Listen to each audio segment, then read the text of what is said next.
Speaker Punjab assembly Malik Ahmad Khan का एक recent उनका एक पॉडकास्ट हुआ है सीनियर साफ़ी मंसूर अली खान के साथ।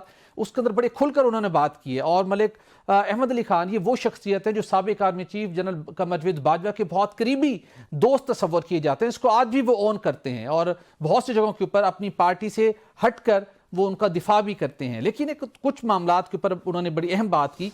एनआरओ के हवाले से जो आजकल हम बातचीत करते हैं, मुज़ाकरात की राह में कभी रुकावट होते हैं। माजी के अंदर पीटीआई भी यू टर्न को अपने लिए कहती थी फ्लेक्सिबल होना चाहिए, यू टर्न लेने में कोई हर्ज नहीं। अगर आज बातचीत हो तो कहते हो ये एनआरओ होगा, हम एनआरओ नहीं लेंगे। लेकिन मलिक अहमद खान ने एक पूरे एतमाद के साथ क्या कहा है कि एक एनआरओ इमरान खान साहब ले चुके हैं, किसने दिया था, क्यों दिया था। मतलब आपने भी सुना मलिक अहमद खान साहब, वो तो कहते हैं मेरे पास सबूत है और उनको एनआरओ मिला। लेकिन पीटीआई बातचीत करने को, मामला सुलझाने को, कहीं बैठ के बातचीत हो तो उसको लोग एनआरओ को शक्ल देते हैं, फिर बातचीत आगे नहीं बढ़ती।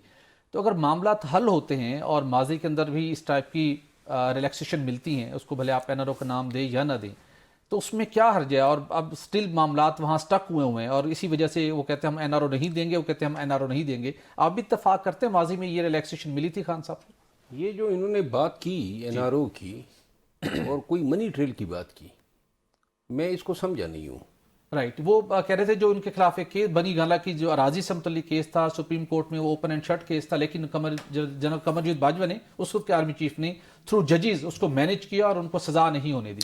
देखिए, बैसियत एक सियासतदान के और एक जमहूरियत पसंद के, और फिर ये हजरत तो कस्टोडियन हैं एक सूबाई असम्बली के जी, तो सोच तो ये होनी चाहिए कि एनआरओ जो है वो हुकूमत दे सकती है।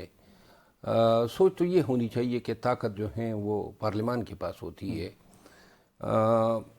मैं जहाँ इनके बारे में जानता हूँ, मुझे ये इल्म है कि मियां नवाज शरीफ साहब इनको स्पीकर पंजाब असम्बली नहीं बनाना चाहते थे। अच्छा, जो अभी ये बने हैं, ठीक, और उन्हीं कुव्वतों के बलबोते पे बने हैं जिन बलबोते पे ये माजी में जो हैं एक सियासी किरदार अदा करते आए हैं। तो पार्टी की ये तजवीज़ पर, पार्टी की सपोर्ट पर ये नहीं बने, कहीं और से कहा गया। मियां साहब स्पीकर पंजाब असम्बली के लिए किसी और का नाम था। अच्छा, और उनकी नाराज़गी मोल लेके इनको स्पीकर बनाया गया है।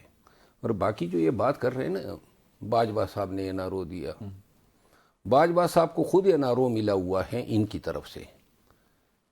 बाजवा साहब जो हैं, ये तो उनके जराइम की दास्तान तो फ़ैज़ हमीद से भी लंबी है।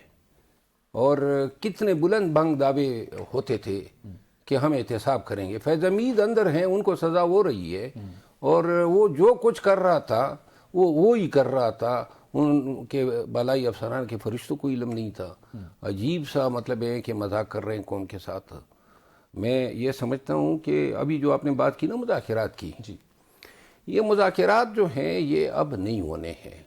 ये वैसे ही बातें हैं, 5 बड़े मिले, 5 बड़े क्या मिले, वो मशरिक से के बजाय मगरिब से सूरज तो तलू हो जाएगा जी। लेकिन पाकिस्तान में किसी की ये सोच पैदा होना कि हमने मुल्क के लिए, मुल्क की सालिमियत के लिए, इंतशार के ख़ात्मे के लिए, जमहूरियत की बका के लिए, कानून की हुक्मरानी के लिए मिल बैठ के कोई एक नया इमरानी मुआहदा कर रहे हैं, ये मौजूदा वक्त में मुझे होता हुआ नज़र नहीं आ रहा है। अच्छा, आइंदा हफ्ते नेशनल डायलॉग कमेटी, जिसको फाज चौधरी साहब, इमरान इस्माइल साहब लीड कर रहे हैं, वो एक कॉन्फ्रेंस भी बुलाने जा रहे हैं। अगरचे तहरीक तहफ़्फ़ुज़ यानी पाकिस्तान ने बाइकआउट किया, वो नहीं जाएंगे। वो भी बड़ी कोशिश कर रहे हैं और कहते हैं जी बातचीत होनी चाहिए, मुज़ाकरात के ज़रिए से रास्ता निकले, हुकूमत फ्लेक्सिबल हो। तो उनके प्लेटफॉर्म से भी आपको लगता है कि कुछ नहीं होगा? देखिए, तो आपने बाइकाट की बात की, मुझे इल्म नहीं है कि क्यों बाइकाट करें। बाइकाट की कोई वजह होनी चाहिए ना। वो जो लोग हैं पीटीआई के, अगर मौजूदा नहीं तो साबिका पीटीआई लीडर्स तो थे, खान के साथ ही रहे हैं, और अभी भी उनकी कोशिश यही है कि कोई ना कोई रिलीफ मिल जाए पीटीआई के लिए। तो लिहाजा जो बाइकाट हैं, बाइकाट देखें, अभी खुद इन्होंने एक कॉन्फ्रेंस किया जी, तहफ़्फ़ुज़ तहरीक आईन पाकिस्तान ने, तो कितनी पार्टियां आई। जब आप खुद बाइकाट करेंगे, मुझे खुद इन्होंने दावत दी है फवाद चौधरी साहब ने जी, और मेरा इरादा है कि मैं इसमें शमूलियत करूँगा, ठीक, और सुनूंगा, और जो हिस्सा बन सकता है वो उसमें अदा करेंगे। देखिए, ये जो बाइकाट की रट लगी हुई है ना, फलां ने ये कहा, बाइकाट पाकिस्तान में और बिलखसूस मौजूदा निज़ाम के तहत ज़रूरत पे होते हैं।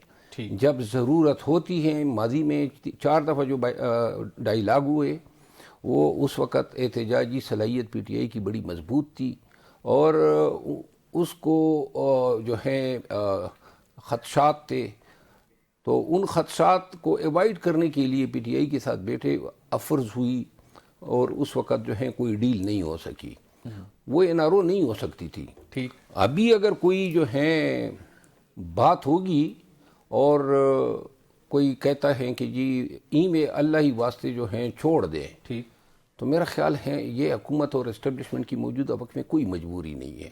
ٹھیک، جب تک پی ٹی آئی جو ہیں احتجاجی صلاحیت بحال نہیں کرتی ہیں، روڈوں پہ، سڑکوں پہ لاکھوں لوگوں کے نکالنے کا اندیشہ حکومت کو نہیں ہوتا ہے، ان کو کیا پڑی ہے؟ یہ جو سب کچھ ہوا اور ہو رہا ہے، جی۔ ایک سال میں 2025 میں 16 سیٹیں پی ٹی آئی نے گنوائی، جی اور آگے اور مقدمے ہیں، جی 26 نومبر کے مقدمے کھل گئے ہیں۔ ان مقدموں کے بل بوتوں پہ اور جس طریقے سے سیٹیں چھینی جا رہی ہیں، تو 26 میں تو یہ چاہیں تو پی ٹی آئی جو ہیں وہ تو کوئی ایک بھی نشست ان کے پاس نہیں رہے گی۔ جس طریقے یہ سے سچویشن بھی آ سکتی، مطلب یہ عدالت بالکل ٹھیک، ان کی منشا پہ چل رہی ہے، بالکل ٹھیک۔